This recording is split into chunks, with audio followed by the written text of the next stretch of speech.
welcome to the Movie Review Mom YouTube channel. I'm the mom and I do the movie reviews. And my goal is to save you time and money by giving you the inside scoop on filmmaking quality and content, so you can decide whether or not you want to spend time or money watching a particular film. So today, the movie I'm reviewing is one that's been nominated for 2025, meaning the 2024 movies, for Best Picture. The film is called The Brutalist. Now, finally, I'm catching up. I've seen this, but I have been in and out of the country and in and out of town. And anyway, I'm finally getting around to reviewing this. Because it's nominated, I wanted to make sure I talked about it. And by the way, I've been doing a ton of YouTube lives instead of recording and then waiting for my virtual assistant to edit the videos. So make sure you're clicking on the live stuff because I've been doing a bunch of movie reviews over there. So, but anyway, back to this one. It is a very dramatic film. It's about post-World War II, and it's now playing in select theaters as well as on Fandango at home. The film is rated R for very good reasons. I'm going to give you some tips for parents here in just a minute. It's 3 hours and 34 minutes long. This is the 5th longest movie ever nominated for an Academy Award for Best Picture. It is too long, but I'm going to tell you more about that in a minute as well. My overall movie review mom grade for this is probably about an A-. Now, you would think if it were going to win Best Picture, I should give it an A. But I'm going to tell you things I liked as well as things I didn't like, and then I'll offer tips for parents, themes worth talking about, funny lines, interesting lines, and then I'll give you some recommendations for other films that are sort of similar that you might also really like. So let's start off with an overview in a nutshell. As I mentioned, it is a very dramatic film, and it was written and directed by actor turned director Brady Corbet, along with writing help from his partner, Mona Fastvold. The film was loosely inspired by the 1943 novel called The Fountainhead by Ayn Rand. I always pronounce her name wrong. And I want to say Anne, but I think it's Ayn Rand.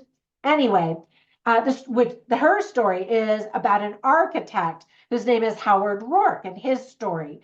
So in that book, 2 real-life Hungarian architects of the same time period provided insights into creating this Adrien Brody's character. So his character is fictional, but it's based on those 2 real architects from Hungary, and his character is from Hungary as well. The story is about this visionary architect and his wife who flee post-World War II Europe in 1947 to rebuild their legacy and witness the birth of modern United States. Their lives are changed forever when a mysterious, wealthy client comes their way.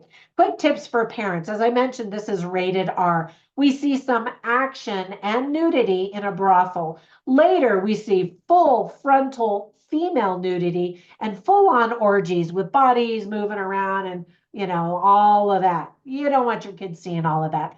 I don't need to see all of that. I don't know that it added anything to the movie, actually. I would have deleted that and cut the time. I mean, come on.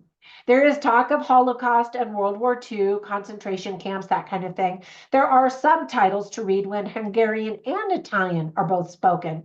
We hear some racial slurs. There is a clothed rape that we witness.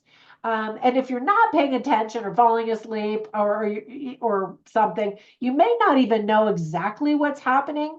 But if you're paying attention, you'll be like, oh, yikes, okay, there we go.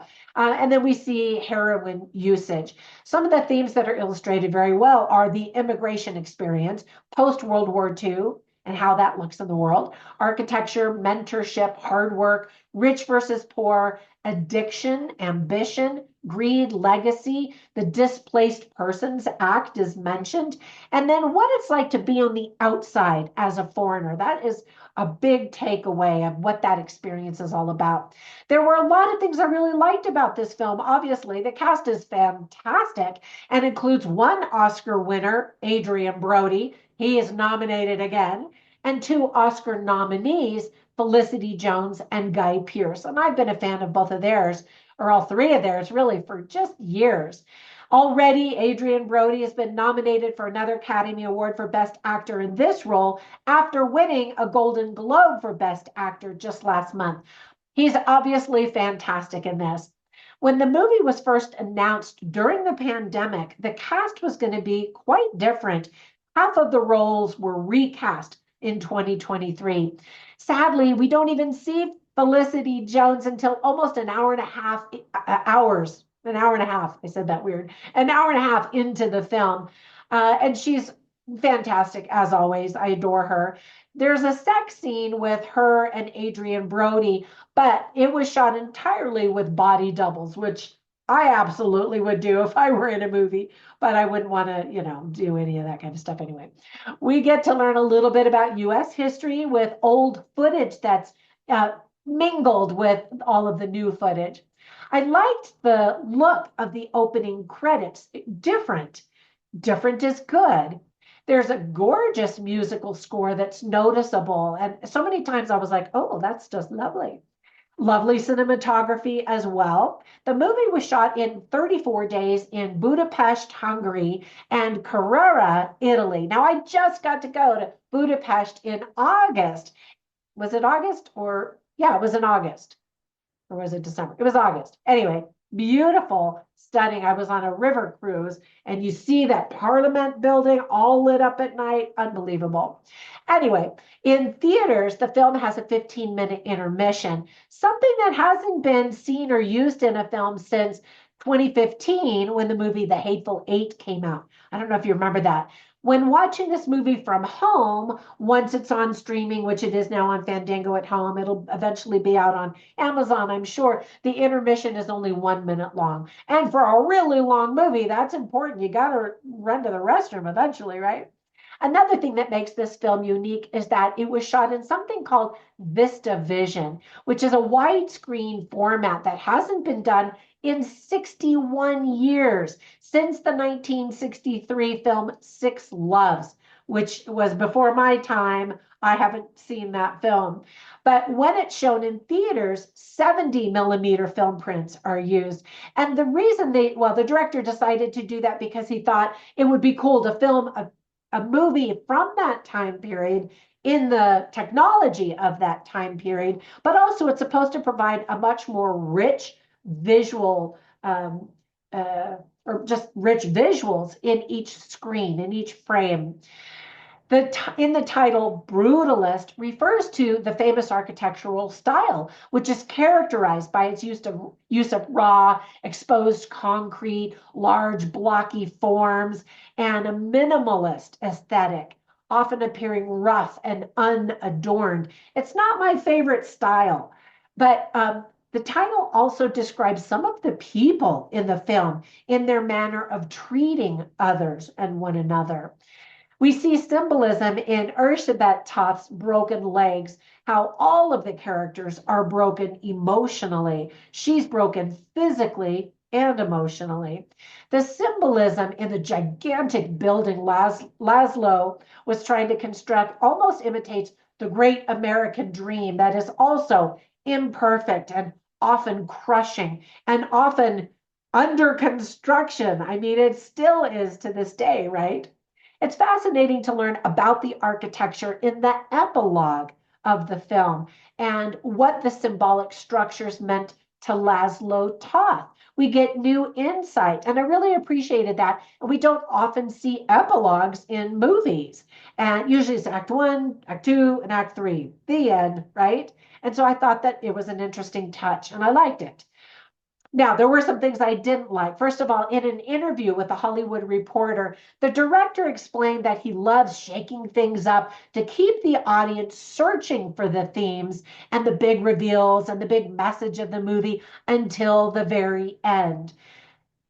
And we definitely see that in the epilogue, as I mentioned. Some viewers will think the ending is brilliant, while others will complain that it's kind of confusing and odd and has a completely different tone from the rest of the film. But I actually really did like it, and I think it did provide insight. So I did like it.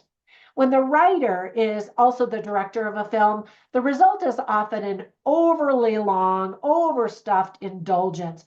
And I thought that was true in this case. I saw quite a few scenes that could have easily been cut without sacrificing anything in the story. It's hard to understand everything that's spoken because so many of the conversations are whispered or stated in hushed tones. Now, whenever I watch movies, I write down funny lines and interesting lines simply so I can share them with you so you can get a taste of the dialogue, the script writing quality, and all of that. So you can see all of them on my written review at moviereviewmom.com. Here's one of the funny lines, and I just was like, wait, what? So Erzsébet is the wife.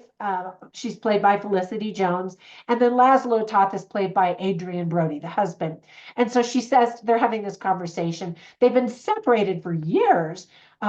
She couldn't get out of Europe right after the war, and so it took a while for them to be reunited. And so finally they're reunited, and they're having this conversation, and she says to him, "Can't you say anything kind to me?" And he looks at her and he says, "I love you, you cow." And it made me laugh, but I was like, really? Really? Maybe that's how they talked before. We don't know how they were before, but it did kind of make me laugh because it was so random and kind of crazy. All right, over to the interesting lines. And so Laszlo, again played by Adrien Brody, is trying to explain something. And he says, nothing is of its own explanation. He's very poetic. And in fact, one of the characters loves having conversations with them because he thinks they're so elevated. Guy Pearce is the character I'm talking about. He plays Harrison Lee Van Buren Sr. Quite a pretentious name, right? And so he says, dreams slip away, which is absolutely true. They're built, they slip away, they change, they mold, just like an architect designing, redesigning a building. And I thought that that was an interesting line. Later, Felicity Jones is having a conversation with someone who lost their mother. And she says, to lose one's birth mother is to lose the very foundation on which we stand. And I thought, that's really true. I lost my mother and my stepmother. Within 3 months, I lost 3 parents. And I absolutely felt that foundation shifting under my feet.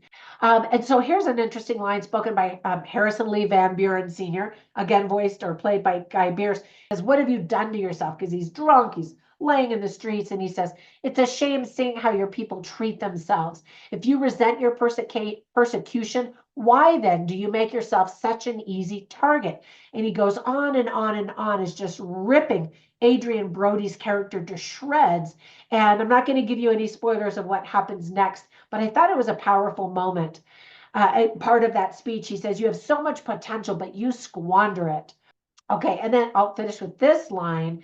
This is Adrien Brody's niece in the story, and she's giving a speech talking about her uncle. And she says, "My uncle is above all a principled artist. His lifelong ambition was not only to define an epoch, but to transcend all time." And I think that the very end of the movie and the epilogue, we see that come to life. And I thought it was really powerful. Now, whenever I finish up reviews, I always want to give you recommendations to watch other films. And so I'm going to recommend 2 of them. The first one is The Pianist, which is a really great movie.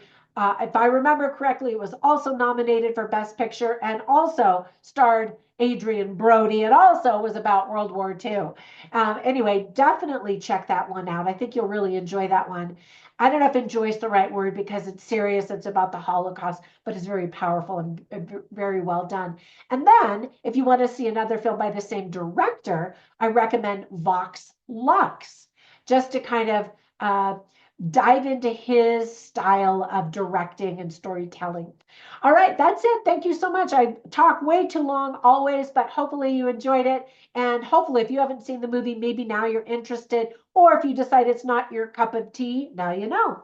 Anyway, thank you so much. Be sure and subscribe. That always helps my channel to grow. And I will catch you in the next one. Bye for now.